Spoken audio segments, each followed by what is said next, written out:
All right, part two.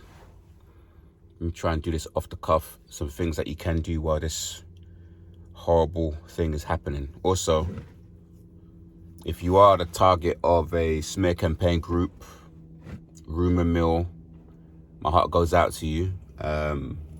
It's not an easy thing to deal with, but they chose the right one. They chose the right one. Like, you are someone that's special to Most High. You got a big purpose on your life.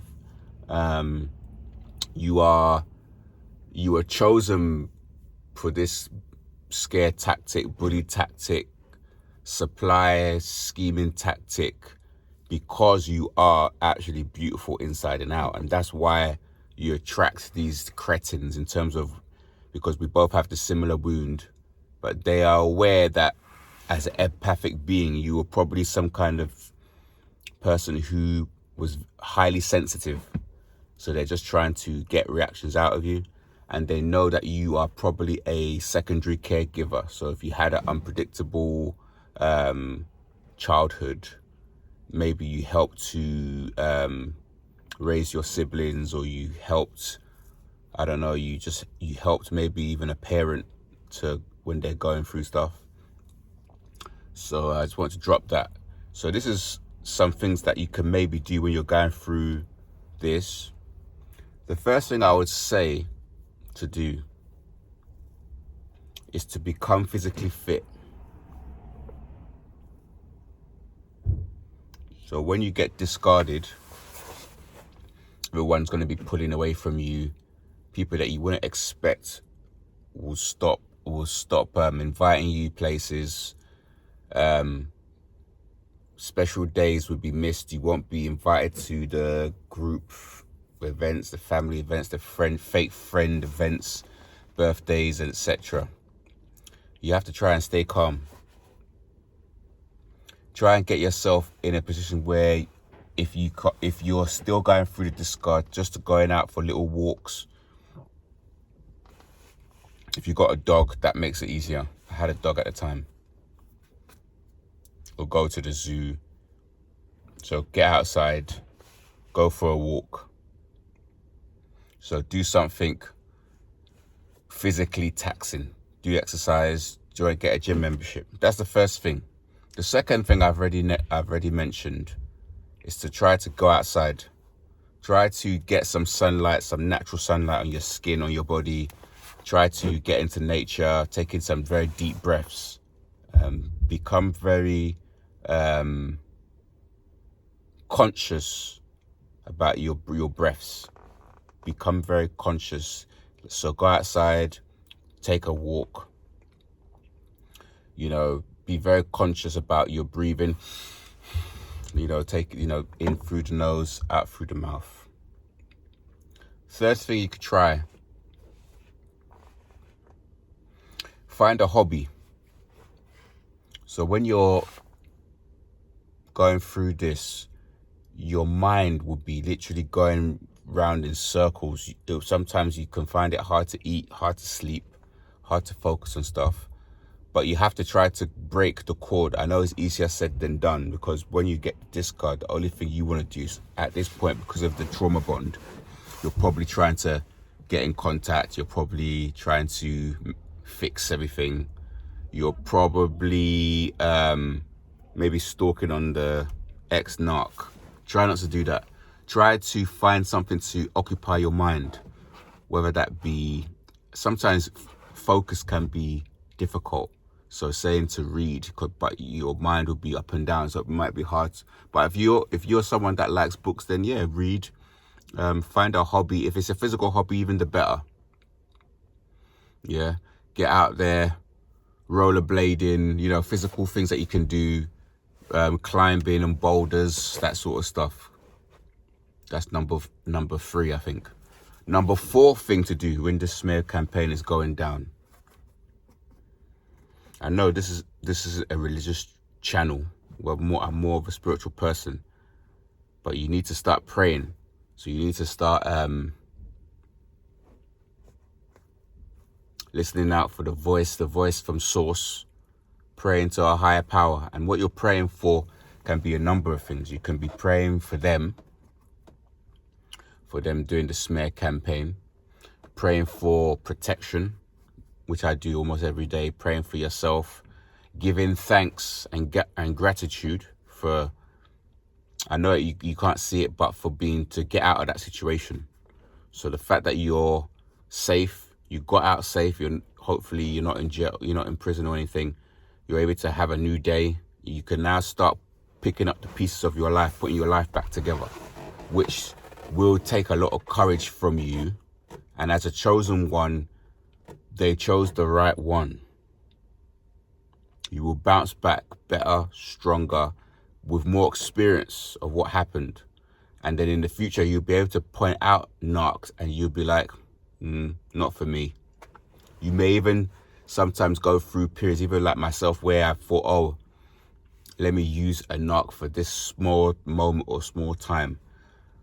And if you're in your right mind to do that, but I will give caution to that, because the thing about the narcs is that they're good at what they do, but the thing about that energy and time is really just a waste of time.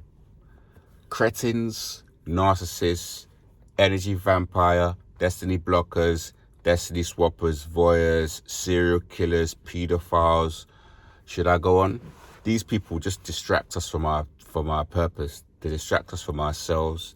They put your brain in a brain fog, continuously bringing up, opening doors to letting all of our demons from our past to come in, all of our low vibrational addictions, all of our carnal afflictions.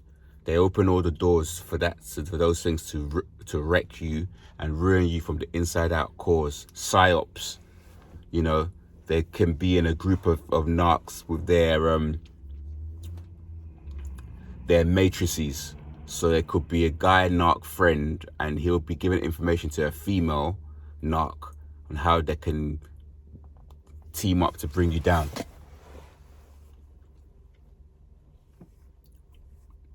So that's another thing you can do. Be also able to change the scenery. Don't know what number we're on now, but change the scenery. Change your scenery. So I was lucky that on the third one I had to move. So I lost that property, a house, but that move was good. So I had to, I could start again. It felt like a fresh start. I allowed the friend narc to come to this new property, which was a mistake, and some fake family members bringing their energy.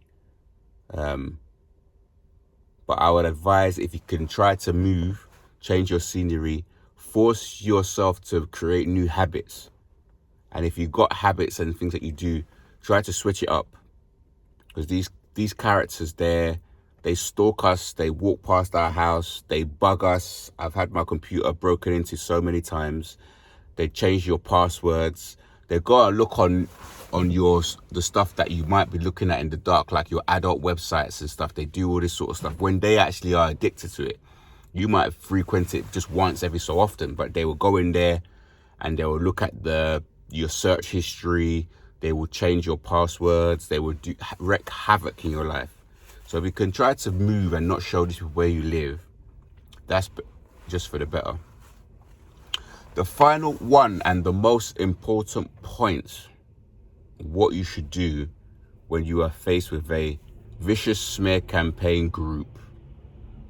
The final one, taken from my own experience, taken from all the narcissistic abuse life coaches on YouTube, is to do absolutely nothing.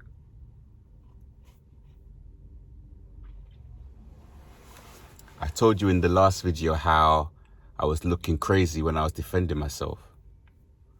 The truth needs no defense. Your life is going to be testament, or is that the right word? It's going to be testament that you can survive such negative events. you can survive it, and you can actually thrive after it. You're going to be a way better version than you were before, 2.0 version of yourself. You're going to be able to identify these people who suffer from this mental illness, this pathology, from this possession. Do nothing.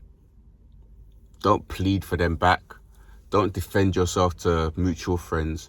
You will have to take hostages. You have to cut off people that you didn't want to cut off because they're friends with the other person, or they're a knowing or unknowing flying monkey or an enabler. So you're going to have to cut off people. You're going to have to get used to your own company, solitude, just literally being alone by yourself. That's when you get the most downloads. And anyway, that's when you grow the most. That's when you put on the most discernment. The most like spiritual strength comes when you're alone anyway. So that's what you need to do.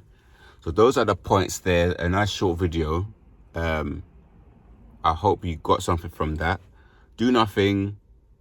Get some physical fitness. Get outside. Become one with nature. Become one with source God, praying. Take up a new hobby. If you can read, if you can do something physical activity, great. And finally, do nothing. I know that it sounds counterproductive, but this is the way to get over it, because as time passes, it will get easier.